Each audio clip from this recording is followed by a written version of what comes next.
আসসালামু আলাইকুম। আজকে 14ই ফেব্রুয়ারি কপোতী দিবস, অর্থাৎ ভ্যালেন্টাইন্স ডে। আচ্ছা, ঠিক আছে।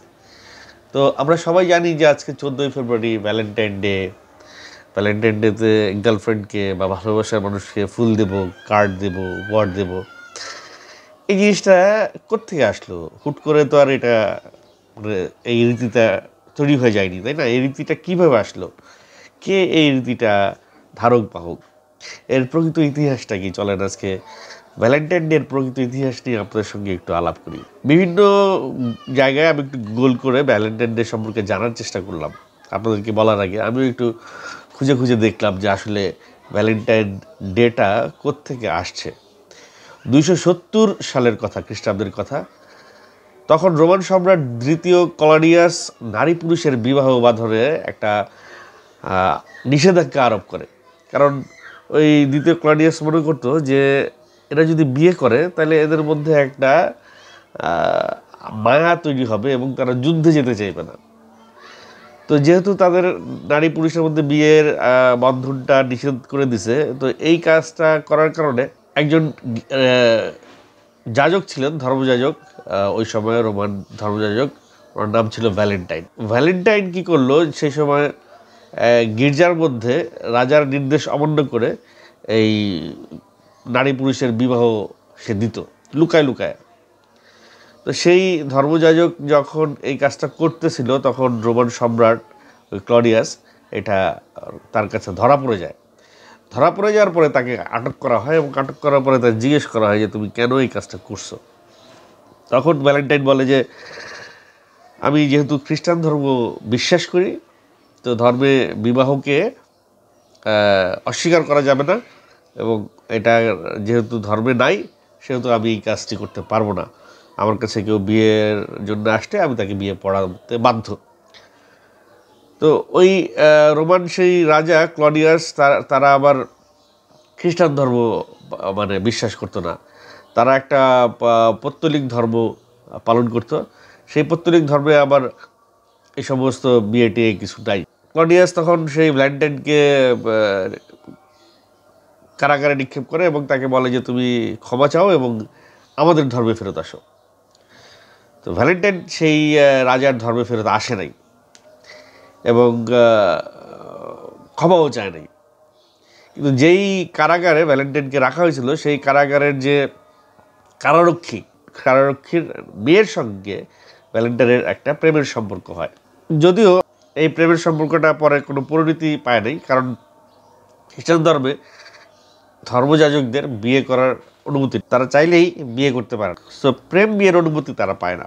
যাই হোক, ভ্যালেন্টাইন যেহেতু ক্ষমা চাইল না এবং তার সিদ্ধান্তে সে অটল, তখন তাকে মৃত্যুদণ্ড দেওয়া হয় এবং তার এই মৃত্যুদণ্ডটা কার্যকর করা হয় 14ই ফেব্রুয়ারি। তো এই ওই রোমান ধর্মে আবার 13 থেকে 14ই ফেব্রুয়ারি ওদের একটা অনুষ্ঠান হইতো। সেই অনুষ্ঠানটা এরকম ছিল, যেহেতু ওদের বিয়ে প্রথা ছিল না, তাই ওরা একটা লটারির মাধ্যমে এই 13 থেকে 14 তারিখের মধ্যে মেয়েদেরকে বন্টন করে দেওয়া হতো। মানে মেয়ে বলতে যুবতী মেয়েদেরকে বন্টন করে দেওয়া হতো যুবতী ছেলেদের কাছে। মেয়েদের নামগুলা একটা বক্স বা লিখে একটা বাক্সে রাখা হতো। যুবকরা যায় সে নাম তুলে তুলে নিত এবং এক একটা মেয়ে এক একটা ছেলের সঙ্গে 1 বছরের জন্য লিভ টুগেদার করতো, তারা বিয়ে করতো না। তো এই প্রথাটা চলতে থাকলো দীর্ঘদিন এবং এই প্রথাটা পরে আস্তে আস্তে বিভিন্ন দেশে এটা আবার এই রীতিতে বন্ধ হয়ে যায়। তো যখন 350 সালে রোমের যে স্থানে ভ্যালেন্টাইনকে মৃত্যুদণ্ড দেওয়া হয়েছিল সেখানে তার স্মরণে একটা গির্জা নির্মাণ করা হয়। মানে সেই রোমান সম্রাট মারা যাওয়ার পরে 350 সালে রোমের যে স্থানে ভ্যালেন্টাইনকে মারা হয়েছিল সেখানে একটা গির্জা নির্মাণ করা হয়। তারপরে 496 খ্রিস্টাব্দে খ্রিস্টান সম্প্রদায়ের ধর্মগুরু পোপ গ্লসিয়াস 14ই ফেব্রুয়ারিকে ভ্যালেন্টাইন ডে হিসেবে স্বীকৃতি দেয়, ঘোষণা দেয়। ভ্যালেন্টাইন কারারক্ষী যে যুবতী মেয়ের সঙ্গে যে ভ্যালেন্টাইনের প্রেম হয়েছিল সেটার জন্য কিন্তু এটারে ভ্যালেন্টাইন ডে হিসেবে ঘোষণা দেয় না। বেসিক্যালি ওই ধর্মযাজকের সেই ত্যাগ, ধর্মের প্রতি তার যে আনুগত্য, সেই আনুগত্যের স্বীকৃতি হিসেবে তার সেই মৃত্যুর দিনটাকে ভ্যালেন্টাইন ডে হিসেবে ঘোষণা দেওয়া হয়। কিন্তু এইটা একসময় ভ্যালেন্টাইন ডে একটা মানে প্রোগ্রাম হয়ে গেল। এটা কিভাবে হইলো সেটা খুঁজতে যেয়ে দেখা যায় যে ইস্টারে হল্যান্ড নামক এক চতুর কার্ড বিক্রেতা কোম্পানি প্রথম হোয়াট এলস ভ্যালেন্টাইন নামে একটি কার্ড বের করে, বাণিজ্যিকভাবে আমেরিকান ভ্যালেন্টাইন ডে কার্ড বানায়। প্রথম বছরেই $5,000 কার্ড বিক্রি হয়। পরে সেই কোম্পানি মিডিয়ার পৃষ্ঠপোষকতায় এই ভ্যালেন্টাইন ডেটা আস্তে আস্তে একটা রেওয়াজ হয়ে ওঠে। তো এই ছিল হচ্ছে গিয়ে ভ্যালেন্টাইন ডের একটা ছোট্ট জিস্ট, যেটা আমি বিভিন্ন সাইট ঘুরে পড়লাম, সব জায়গায় মোটামুটি এক জিনিস লেখা। এরকম একটা ভালো দিনটাকে ওরা এরকম একটা খারাপ জায়গায় কনভার্ট করছে ডিউ টু ওই কার্ড ব্যবসায়ী যারা ভিউ কার্ড বিক্রি করে। একসময় আর্চিজ, তারপরে হলমার্ক, এদের কার্ড খুব বিক্রি হতো আমাদের দেশেও বিক্রি হতো। এটা এখন আর ওই চলটা নাই। আজাদ প্রোডাক্টস, আইডেল প্রোডাক্টস, এখন আর ওই সব কার্ড খুব একটা সেল হয় না। এখন তো ডিজিটাল যুগ চলে আসছে, ডিজিটালি সব ইয়ে করা হয়, উইশ করা হয়। ওদের সেই কার্ডের যুগটা শেষ।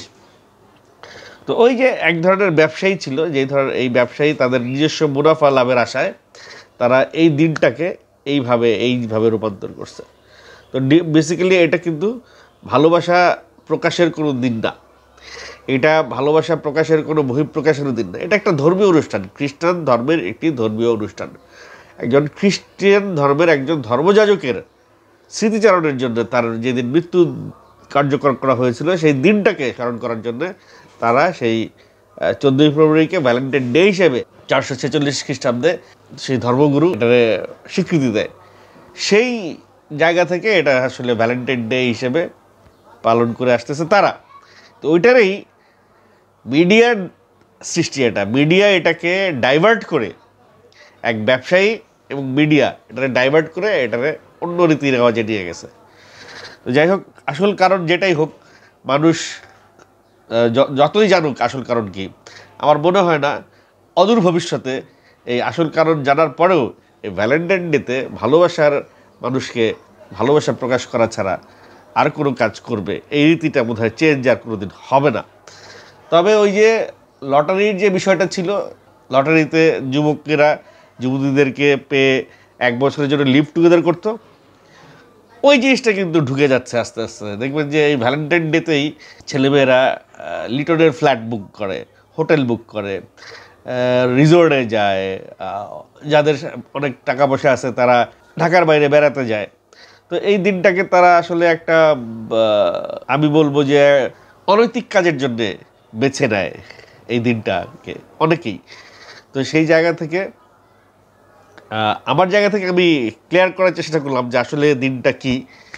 কিন্তু যেই ঘটনাগুলো ঘটছে আমাদের চারপাশে, সেই জায়গা থেকে আমার মনে হয় পরিত্রাণ পাওয়ার একটা মাত্রই উপায় যে অভিভাবকদের একটু সচেতন হতে হবে। আপনার ছেলে আপনার মেয়ে কী করছে, কোথায় যাচ্ছে, সেই বিষয়ে আপনার একটু নজর রাখতে হবে। কারণ শুধু যে এই অনৈতিক কাজ করছে তাই না, এই অনৈতিক কাজ করতে গিয়ে অনেকেই জীবনটাকে হারাচ্ছে, অনেকের জীবনটা নষ্ট হয়ে যাচ্ছে, অনেকে কঠিন একটা বিপদের মধ্যে পড়ে যাচ্ছে অনেকেই। তো সেই সমস্ত বিপদ থেকে উদ্ধার পেতে একমাত্র বাবা মাই পারেন সন্তানদের প্রতি একটু সচেতন থাকতে, তাহলেই এই জায়গাটা থেকে একটা পরিত্রাণ পাওয়ার অপশন আছে। আদারওয়াইজ হ্যাঁ ঠিক আছে, এটা একটা উৎসব হিসেবে যারা পালন করছেন, যারা এটাকে নিজেদের ভালোবাসার বহিঃপ্রকাশ হিসেবে পালন করছেন, তারা একটু তাদের জন্য বলতে চাই যে একটু এর ইতিহাস, এর উৎস এটা একটু জেনে নেওয়া উচিত, জেনে বুঝে কাজ করি। এ বিষয়ে দর্শক আপনারা কী ভাবছেন অবশ্যই কমেন্ট করে জানাবেন।